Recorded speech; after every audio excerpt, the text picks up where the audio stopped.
In 1998, here's another thing you're not allowed to say in the United States or the West. It leads to hysteria, but I'll say it. In 1998, Clinton bombed the major pharmaceutical plant in the Sudan. Okay,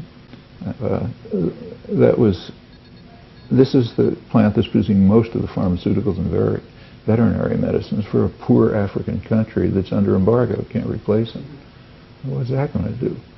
It's obviously going to kill unknown numbers of people.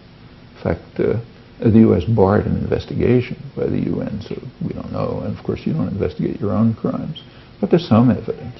So the German ambassador, who was a fellow at Harvard University to Sudan, wrote an article in the Harvard International Review in which he estimated the casualties in the tens of thousands of deaths. The the head of the Near East Foundation, very respectable foundation, the regional director at fieldwork in Somalia, in Sudan, he did a study. He came out with the same conclusion, probably tens of thousands dead. Right after the bombing, within weeks, Human Rights Watch issued a warning that there's going to be a humanitarian catastrophe and gave examples of aid workers being pulled out from areas where people were dying at a vast rate and so on. You cannot mention this. Any mention of this brings the same hysteria as criticizing the bombing of the TV station. It's unmentionable. It's a Western crime, and therefore it was legitimate. We're not, I mean, just suppose that Al-Qaeda blew up half the pharmaceutical supplies in the U.S. or England or Israel or any country in which people lived, human beings, not ants, people. I mean, can you imagine the reaction? We'd probably have a nuclear war. But when we do it to a poor African country, it didn't happen. Not discussed. In fact, the only issue that is discussed, there is discussion, is whether the intelligence was correct when it claimed that it was also producing chemical weapons. That is the only question. Mention anything else, the usual hysteria and tirades. This is a very disciplined, Western intellectual culture is extremely disciplined and rigid. You cannot go beyond fixed bounds. It's not, it's not censored. It's all voluntary. But it's true. It's not, evidently, not every society is like this. In fact, the third world countries are different. So take, say, Turkey, half third world.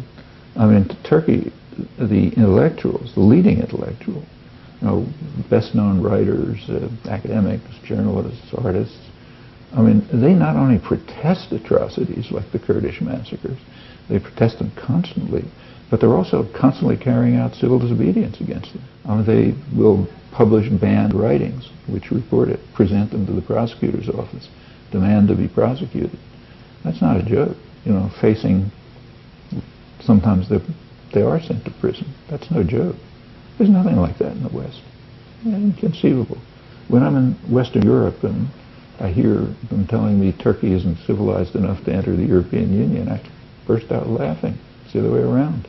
You mentioned the democratic movements in various countries. There was, of course, a promising democratic movement in Serbia before and, of course, during the bombing. And people like Wesley Clark had claimed that this bombing would be of benefit to the anti-Milosevic forces when, of course, it turned out to be a disaster. Was this a sincere evaluation on behalf of NATO? I can't look into their minds. I mean, when you commit a crime, it is extremely easy to find a justification for it. That's true of personal life. It's true of international affairs. So yeah, maybe they believed it. I mean, I think there's convincing evidence that the Japanese fascists believed that they were doing good when they carried out this magnificent work. John Stuart Mill surely believed he was being honorable and noble when he was calling for the conquest of India right after some of the worst atrocities, which you didn't mention. You can easily believe you're noble.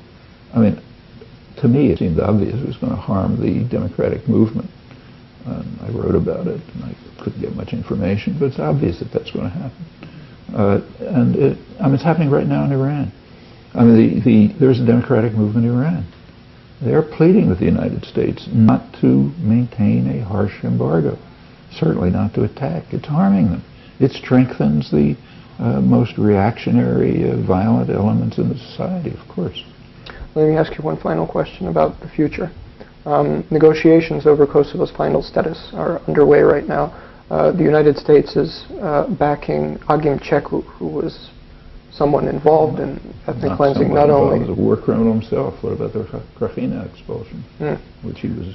Now, first of all, what do you see as an appropriate, realistic solution to the final status of Kosovo? And how does it differ from what the United States is now promoting?